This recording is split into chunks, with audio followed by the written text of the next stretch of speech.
લેવા પાટીદાર સમાજ રાજકોટના રીબડા ખાતે સ્નેહ મિલન સમારોહ યોજાયો। લેવા પાટીદાર સમાજના સ્નેહ મિલનમાં ભાજપ રહ્યા અગ્રણીઓ ઉપસ્થિત।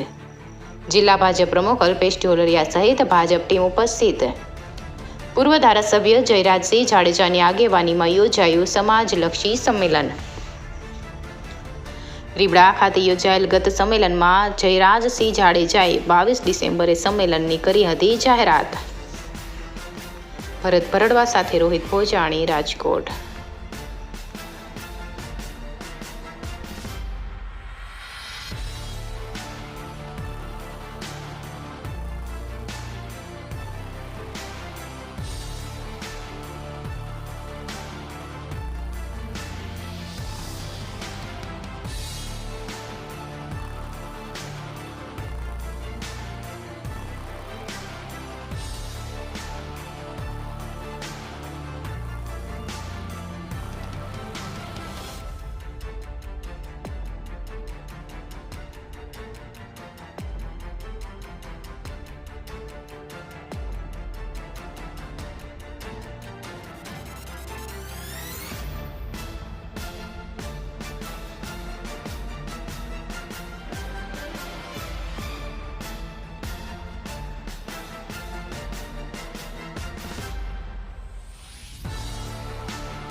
રીબડા ખાતે મહાસંમેલન ભાઈએ કીધું હતું 22 ડિસેમ્બરે ફરીથી સંમેલન કરું છું, આજે હાજરી। ખાસ કરીને ગત વર્ષની જેમ આ વર્ષે પણ 22 તારીખે એટલે કે ભાઈ રીબડા ગામના લેવા પટેલ સમાજના યુવાનો દ્વારા એક સ્નેહ મિલનનું આયોજન કરવામાં આવેલું છે। ખાસ કરીને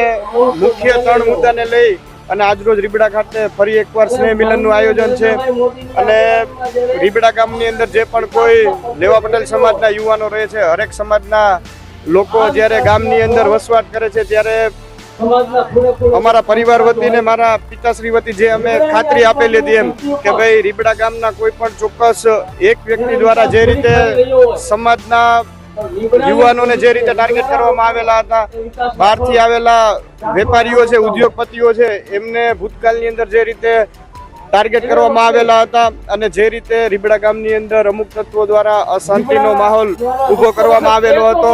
એને ડામવા માટે થઈ આજ રોજ 22 તારીખે એટલે કે ભાઈ ગોંડલ શહેર તથા તાલુકાની જનતાનો આ નિર્ણય હતો કે ભાઈ આગામી સમયમાં પણ જે રીતે શાંતિ જળવાઈ રહેલી છે સમગ્ર ગોંડલ તાલુકામાં અને રીબડા ગામમાં, તો એ જ રીતે ભવિષ્યની અંદર પણ ક્યાંય પણ રીબડા ગામના લોકોને ક્યાંય તકલીફ ન પડે, બહારથી આવેલા વેપારીઓને ધંધા ઉદ્યોગોમાં ક્યાંય તકલીફ ન પડે અને સૌ લોકો શાંતિથી અને હળીમળી રહી શકે એ હેતુથી ફરી એકવાર ગોંડલ શહેર તથા તાલુકાના લોકો તથા રીબડા ગામના લેવા પટેલ સમાજના યુવાનો દ્વારા એક ભવ્ય સ્નેહ મિલનનું આયોજન કરેલું છે અને આપ સૌ જોઈ શકો છો કે ભાઈ જે રીતે સ્વયંભૂ રીતે સમગ્ર તાલુકા અને જિલ્લામાંથી લોકો, ઉદ્યોગપતિઓ અને વડીલો અને યુવાનો આ કાર્યક્રમની અંદર સ્વયંભૂ રીતે પૂરી તાકાતથી જોડાયેલા છે। સમાજના નામે ભાજપ સ્નેહ મિલન કરે છે, કોંગ્રેસનો આરોપ। કોંગ્રેસના લોકો તો કોઈ પણ આરોપ કરી શકે છે, પણ અહીંયા જોઈ શકો છો ભાઈ મીડિયાના માધ્યમથી કે ભાઈ જે રીતે ગોંડલના લોકોનો એક અંદરથી ઉમળકો હતો, ગોંડલના લોકોને અંદરથી એક એમનો નિર્ણય હતો કે ભાઈ આ રીતે આપણે ફરી એકવાર રીબડાની અંદર આપણે સ્નેહ મિલનનો કાર્યક્રમ યોજવો છે। આ એક યુવાનોનો નિર્ણય હતો અને આ નિર્ણયને વધારવા માટે ગોંડલ શહેરના સૌ લોકો, વડીલો, કાર્યકર્તાઓ અને સમગ્ર રાજકોટ જિલ્લામાંથી કાર્યકર્તાઓનો તથા ઉદ્યોગપતિઓનો ખૂબ મોટો ટેકો મળેલો છે. સૌથી મોટી ઉપસ્થિત છે, સંખ્યા સૌથી વધુ ઉપસ્થિત છે. વિરોધીઓને શું સંદેશો આપશો આજના દિવસે? વિરોધીઓને માત્ર એક જ સંદેશો કે ભાઈ રીબડા ગામની અંદર ભારતીય જનતા પાર્ટીના કાર્યકર્તાઓ ખૂબ શાંતિથી રહી શકે, બહારથી આવેલા વેપારીઓ તથા ઉદ્યોગપતિઓને ક્યાંય પણ એમના વેપાર ધંધામાં ક્યાંય પણ તકલીફ ન પડે અને લોકો ખૂબ શાંતિથી રહે અને ગામના લોકોને શાંતિથી રહેવા દે, એ જ અમારો મુખ્ય સંદેશ છે. આ સમય ગયા વર્ષે લોકોને કમિટમેન્ટ આપ્યું હતું કે ફરી અહીંયા સંમેલનની તારીખ નક્કી અને આજે આપ સૌ જાણો છો કે ભાઈ જે રીતે ગત વર્ષ રીતે અહીંથી જાહેરાત કરવામાં આવેલી હતી કે ભાઈ આવનાર વર્ષની અંદર પણ 22 તારીખે 22 ડિસેમ્બરના રોજ જ્યારે રીબડા ગામની અંદર સ્નેહ મિલન કરવાનું નક્કી કરેલું હતું, તો જે રીતે મારા પરિવારે, મારા પિતાશ્રી, મારા માતૃશ્રીએ જે રીતે વચન આપેલું હતું એ વચન પાળવા માટે થઈ અને આજ રોજ મારો પરિવાર, મારા પિતાશ્રી, મારા માતૃશ્રી સહિત અમે સૌ અહીંયા ઉપસ્થિત રહ્યા છીએ તથા રીબડા ગામના લોકોને અને ગોંડલ તાલુકા તથા શહેરમાંથી પધારેલા સૌ લોકોને વિશ્વાસ અપાવી છે કે ભાઈ જ્યારે ગોંડલના લોકો માટે કોઈ પણ અશાંતિનો માહોલ ઉભા કરવાના પ્રયત્ન કરે, ક્યાંય પણ ઉદ્યોગપતિઓને તકલીફ દેવાના કામો ઉભા કરે, તો આવી જ્યારે મુસીબતો આવશે ત્યારે કાયમી માટે પૂરી તાકાતથી મારો પરિવાર ગોંડલના લોકો તથા ઉદ્યોગપતિઓ સાથે ઉભો રહેશે એવું હું વચન અપાવું.